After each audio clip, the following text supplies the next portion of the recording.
Hello everyone, this is your periodontist, Dr. Geeta. Today, let us know the techniques of brushing in a child. So, how do a child should maintain their teeth clean? When the first teeth erupts in the oral cavity, then the parents should be taking a finger toothbrush with which they can clean the teeth very easily.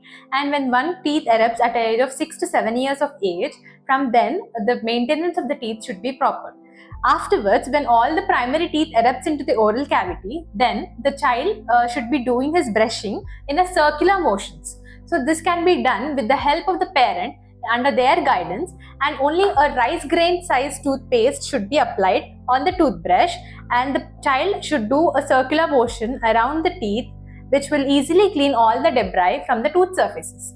Later on, when the child is around 6 to 12 years of age, at that time, the child should do circular motions as well as downward motion in this way, so that whatever the debris will be there on the gums and the teeth, both will be clean. As well as the child should do on the front and back motion from the occlusal surfaces, so that whenever they eat any sticky food, that will be cleaned off.